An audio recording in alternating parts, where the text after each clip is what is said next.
네, 2024년 5월 25일 이정훈입니다. 기자를 한 제 입장에서 상당히 불편한 주제 중에 하나가 제가 몸담았거나 제가 아는 전직 선배 언론인의 논조를 비판하는 겁니다. 오늘 좀 저로서는 버거운 주제를 다루겠습니다.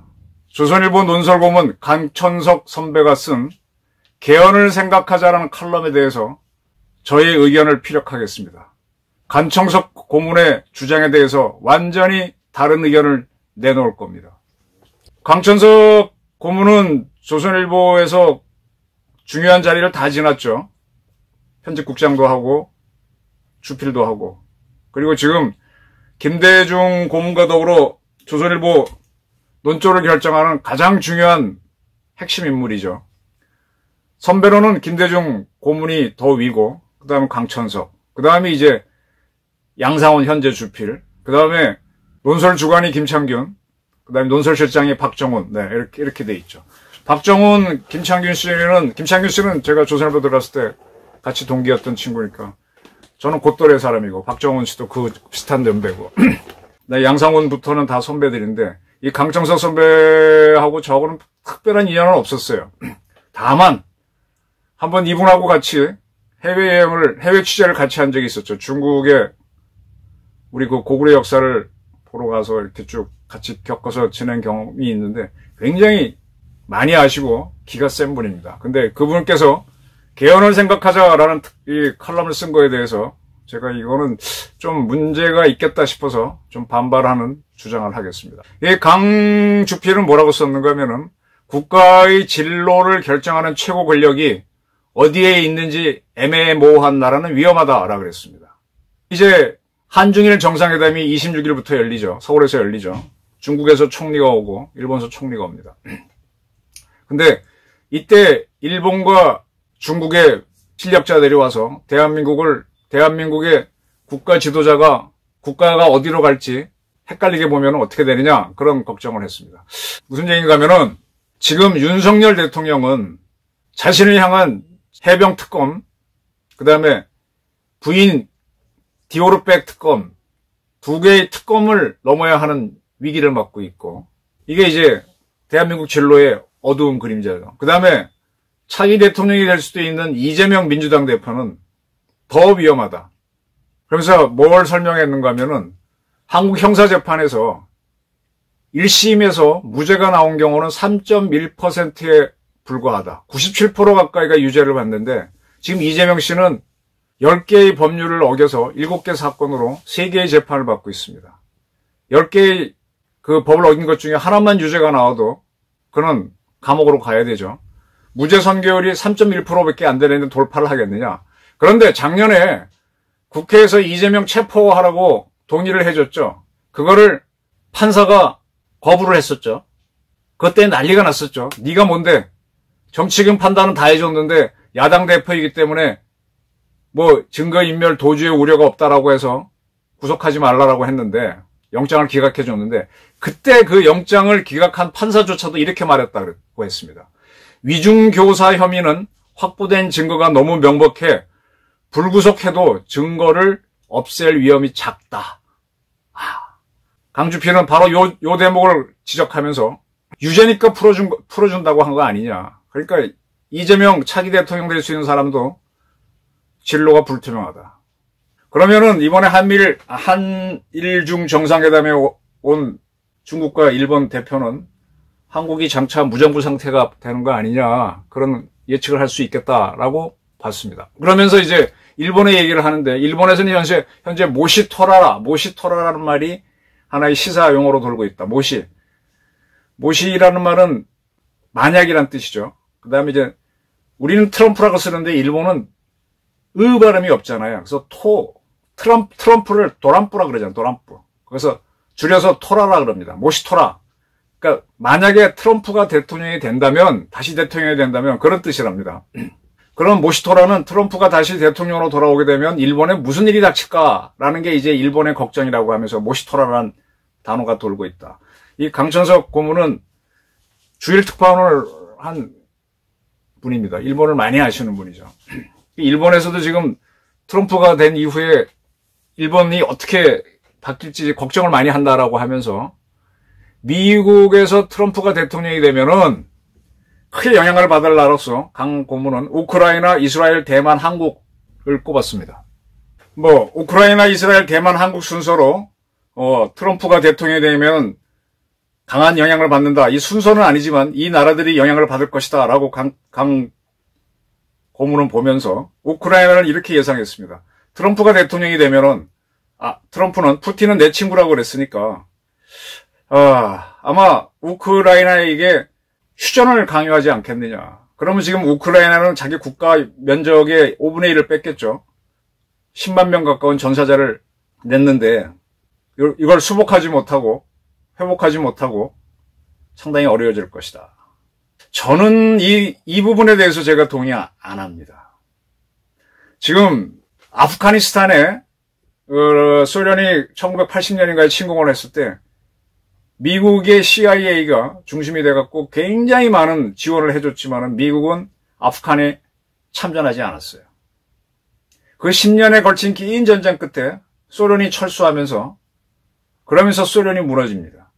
90년 동유럽과 소련 붕괴 사건 기억하시죠? 미국의 국제 정치를 봐야 됩니다. 아프가니스탄에 소련이 침공했을 때 미국은 굉장히 많은 지원을 했어요. 그러나 참전은 안 합니다. 그때 거의 소련이 아프간 다 점령했죠. 근데 결론적으로 빠져나갔습니다. 지금 우크라이나 영토의 5분의 1을 점령하고 러시아가 기세를 부르고 있는데 지금 우크라이나 바로 뒤에는 나토 국가들이 다 있습니다. 나토 국가들이 여러 가지로 무기를 지원하고 미국도 지원하고 있고 한국도 지원하고 있습니다. 지금 이 국제 정치를 보게 되면은 이 세력 전이 일어나는 게 있어요. 1등 국가가 있을 때 2등 국가가 막 따라와서 이걸 역전하려고 할 때 전쟁이 일어난다는 겁니다. 지금 푸틴이 집권하고 나면서부터 러시아가 과거에는 우리보다 못 살고 형편없는데 지금 막 성장했지 않습니까? 그래갖고 자기네 옛 소련의 영광을 찾겠다고 우크라이나를 때리면서 부산국가로 떠올랐거든. 근데 그거를 미국이 직접 상대하지 않고 젤렌스키 정부로 성행해서 계속 싸우게 하면서 저는 10년 이상 끌어서 러시아가 푹 무너지게 할 거라고 봅니다.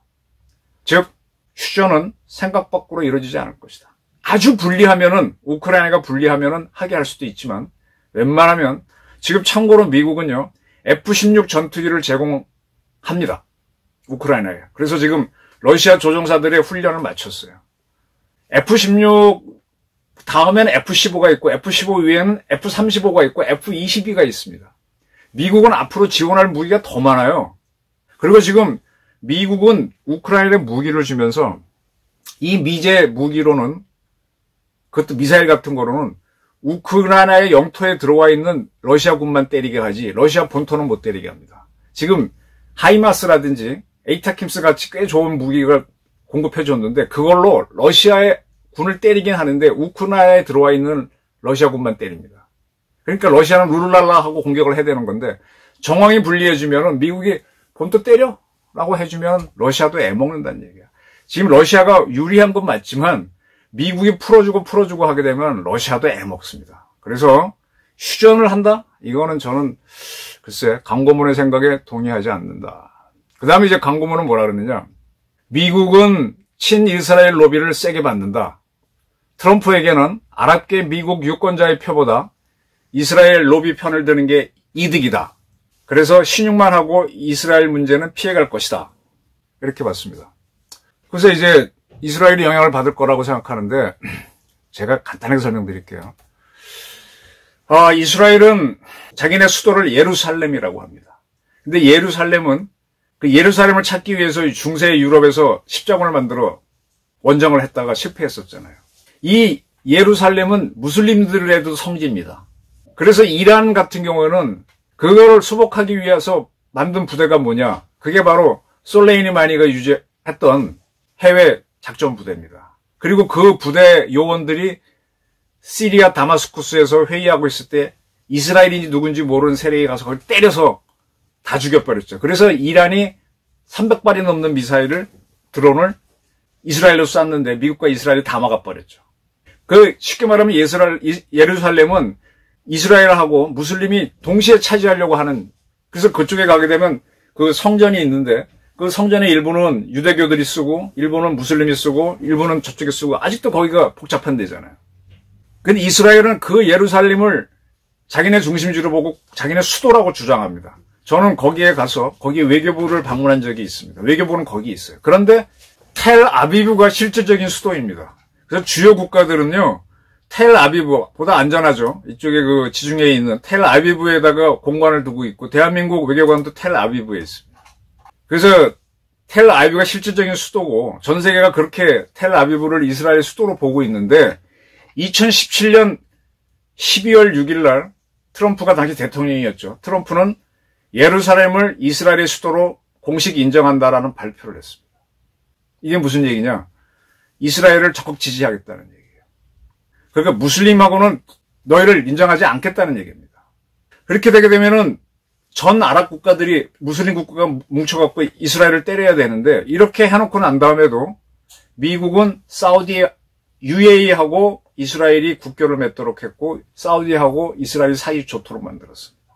무슬림이 전체가 이란하고 딱 뭉쳐갖고 이스라엘을 때려야 되는데 그 반대 현상이 아직도 유지가 되고 있고, 지금 이란이 오히려 무슬림에서 고립돼 있고, 이 UAE라든지 뭐 이라크는 말할 것도 없고 사우디아라비아, 카타르 이런 나라들이 반 이란이라는 얘기죠. 이스라엘이 트럼프가 대통령이 되면요, 오히려 하마스를 더 확실하게 제거할 거고 이란을 더 통제할 겁니다. 트럼프가 예루살렘을 이스라엘의 수도로 인정한 거는 이스라엘이 계속 거기서 뭔가 존재하면서 이 무슬림이 하나로, 옛날에 뭐 아바스 왕자 뭐 이럴 것처럼 하나의 국가가 된 적이, 그게 되지 못하도록 쪼개놓는 역할을 하는 거죠. 이스라엘은 위기에 안 빠집니다. 트럼프가 대통령이 되면은 오히려 중동은 더 미국이 원하는 구도로 갈 거라고 봅니다. 그 다음에 이제 한국 문제를 거론했는데, 트럼프가 대통령이 되면은 한국이 위험해질 수 있다라는 그렇게 보는 것 같아요. 그래서 지금 우리 대통령이 흔들리면 안 된다, 그렇게 보는 것 같은데, 트럼프가 반한적이라고 봅니까? 지금 트럼프는 김정은에 대해서 크게 악감이 없다라는 식으로 이렇게 강공문을 표현하셨는데, 저는 완전히 반대로 봅니다. 이게 뭐냐? 이제 우리나라 대한민국 주권과 관련해서 가장 중요한 거는 한국이 핵무기를 가질 수 있느냐, 핵주권입니다. 이건 제가 한국 핵주권 책을 썼고, 두 번째로는 뭐냐, 미사일 주권입니다. 지금 대한민국은요, ICBM 만들었습니다. 근데 핵탄두를 못 올렸어. 재래식 탄두이지만은 ICBM급 미사일 만들었어요. 지난번에 시험 발사했잖아요. 그동안 우리가 왜 ICBM을 못 만들었느냐? 핵탄두는 못 만들어요. 그거는 한미 미사일 지침 때문입니다. 미국이 못하도록 만들었어요. 북한을 자극할까봐도 있지만, 지금 세제는 2차 대전 체제잖아요. 2차 대전 때 승리한 5개 나라가 세계를 지배하는 거거든요. 그러니까 이들 자리께서는 불편하면 안 돼.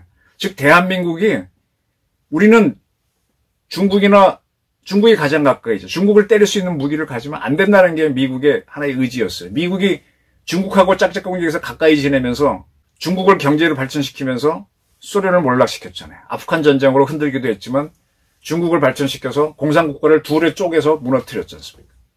그러니까 중국을 자극하지 않게 해서 미사일 지침에서 한국은 긴 미사일 못 가져 그랬는데, 지금은 완전히 풀렸습니다. 대한민국은 베이징 때릴 수 있고 상하이 때릴 수 있고 다 모든 미사일 우리가 마음만 먹어서 많이 가지면 되는 거예요. 핵탄두는 못 올려요.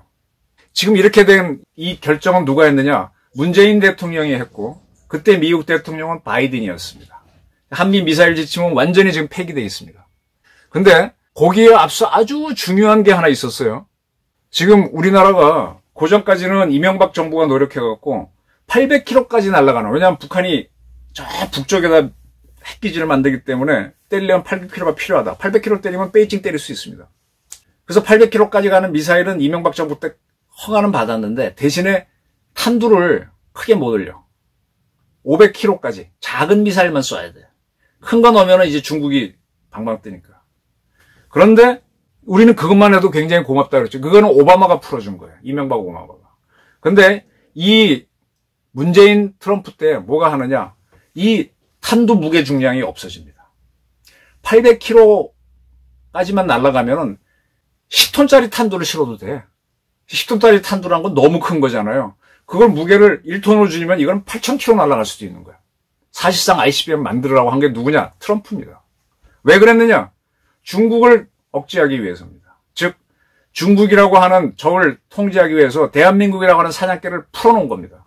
그래, 너 발톱 길러, 이빨 키워. 핑계는 북한이었죠. 트럼프 때 유명한 국제 전략으로 나왔던 게 역의 균형 전략입니다.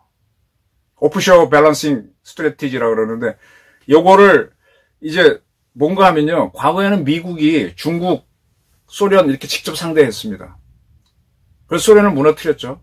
근데 무너뜨리고 나서 보니까 이제 뭐 북한도 대들고 중국도 대들고 막 곳곳에 대든단 말이에요. 미국이 이거 다 상대하니까 너무 골치 아프니까 중국은 일본이, 북한은 한국이, 러시아는 영국, 프랑스, 독일이 걔네가 상대하고 요런 한국, 일본, 유럽 이건 전체는 미국이 딱 끌고 있다.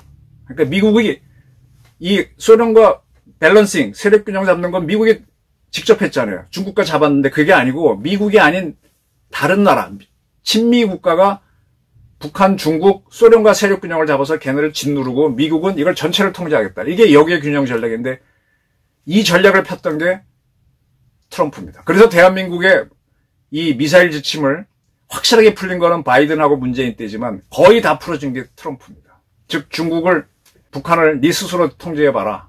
한국이 마음대로 무장해봐라. 풀어준 게 트럼프입니다. 트럼프에 대해서는 여러분들이 많이 의심들을 하는데 굉장히 전 전략가로 봅니다.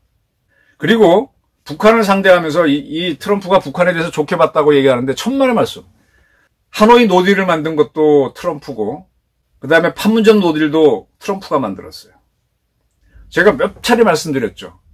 이 문재인 씨가 트럼프가 노벨상 받게 해주면서 북한 체제 인정하고 북한 핵 개발 묵인하도록 유도했는데 완전히 박살낸 게 하노이 노딜이었잖아요. 그거를 거꾸로 이용해서 트럼프는 어떻게 했습니까? 아베 일본 총리와 짜고 진짜 자기가 노벨 평화상 받고 싶어하는 욕심이 있는 것처럼 아베가 노벨 후보로 자기를 추천하게 하고 또 그걸 기자회견에서 밝힙니다. 내가 추천했는데 어쩌고저쩌고 떠들어요. 문재인이 깜빡 속았죠. 그래서 하노이 회담에서 김정은하고 잘 될 줄 알았더니 완전히 뒤집었잖아요. 그래서 문재인과 김정은을 동시에 바보로 만들었지 않습니까? 그러면서도 한국을 틀어지지 않게 끌고 나갔어요. 전략가입니다. 트럼프가 당선되면은 대한민국이 위태로워지고 북한이 잘 되는 게 아니라 그 반대일 수도 있다. 한국의 안보가 오히려 강화되고 북한이 더 위태로울 수 있다. 미국은요, 오바마가 하던, 트럼프가 하던, 그 다음에 지금 누굽니까? 바이든이 하던, 그 다음에 누가 하던 계속 앞으로는 당분간 역의 균형 전략으로 가서 지금 러시아 날뛰는 거는 나토에 있는 영국, 독일, 프랑스 중심으로 맞게 하고 중국은 한국, 일본으로 맞게 하려는 거잖아요. 역의 균형 전략이잖아요. 북한도 여기서 맞게 하고. 그리고 미국은 결정적일 때 한 방 패는 걸로 가잖아요. 그거는 트럼프가 되든 오바마가 되든 같은 전략이라는 겁니다. 근데 정도는 누가 더 세냐? 트럼프가 더 세다는 얘기예요. 이걸 보지 않으면은 트럼프가 못이 토라에 대해서 걱정하는 건 물론 트럼프는 그걸 공짜로 해주는 게 아니라 돈은 내놔 그럽니다. 지금 유럽 국가들 다 나토 국가들 방위비 올리게 했죠. 대한민국도 지금 많이 올리게 합니다. 올리게 할 거예요. 돈 내놔 그럴 겁니다. 그리고 지금 미국은요. 트럼프 지난 4년 집권하고 지금 바이든 넘어갔지만 그때 미국 트럼프가 집권할 때만 해도 미국이 경제적으로 안 좋았는데 지금은 경제가 걔네들이 국민소득이 8만 불까지 가 있습니다. 우리는 지금 3만 불에 머물고 일본 3만 불이고 유럽은 5만 불입니다. 잘 사는 나라들이. 미국이 확 컸습니다. 미국이 돈 빼가는 건 맞아요. 그리고 지금 바이든 정부에서 뭐 삼성전자도 짓고 현대도 짓고 막 공장 지어주잖아요. 그 공장이 대한민국에 줘야 우리가 취직이 되는데 미국이 돈 끌어가는 건 맞아요. 그러면서 니네 무장해갖고 중국이나 이런 거랑 맞서게 하면서 이게 미국의 전략입니다. 돈 빼가는 것만 두렵게 보니까 트럼프가 되면은 일본도 당하고 한국도 당하는 거 아니냐 이런 걱정들을 하는데 당하는 건 당할 겁니다. 근데 반대로 우리가 얻는 것도 있다는 얘기입니다. 어쩌면 우리는 통일의 기회를 잡을 수도 있습니다. 이런 얘기를 쭉 이제 강고문을 하면서 트럼프가 이제 대통령이 되면은 새로운 외교 시험장으로 한국을 선택할 수도 있다. 김정은에게는 불만이 없고 한국만 희생해야 되는 카드가 쓸 수도 있다. 북한의 ICBM을 감축시키면서 주한미군 문제를 건드릴지도 모른다. 그래, 북한이 ICBM 줄여? 그 줄인다고 해서 북한 핵 문제가 풀리는 것도 아닌데 이거 했다고 주한미군을 줄일 수도 있어요. 안 넣으면 돈 내나 그럴지. 돈 많이 주면 안 줄일 거야. 국가안보도 사업 차원으로 접근하는 트럼프이기에 핵 재처리 시설을 한국에 허용하는 것이 미국에게도 수지가 맞는 거래라는 것을 설득해 볼 여지도 생긴다. 이 말은 맞습니다. 저는요, 미국이 방위비 많이 요구하면 방위비 더 주겠다 그래. 대신에 한국 재처리 시설 갖자. 한국 핵무장 오케이 해라. 어떤 게 이득일지도 모릅니다. 그런데 강 고문은 이것은 한국이 제정신일 때 시도할 수 있는 일이다. 근데 제정신이 아니라 저 같은 사람도 할 수 있는 겁니다. 한국은 정치 때문에 경제가 주저앉고 경제 때문에 정치 언론이 되풀이되는 난미행 악순환으로 가고 있다라고 하면서 87년에 만든 헌법을 토대로 한 한국 정치는 이미 붕괴했다. 여야가 개헌 문제로 국가도 살고 너도 살고 나도 사는 접근을 해볼 때가 됐다라고 했습니다. 지금 헌법을 바꿔야 된다는 건 저도 100% 동의합니다. 그런데 이재명이 있거나 현재의 민주당을 상대로 개헌을 논의하는 건 결사반대입니다.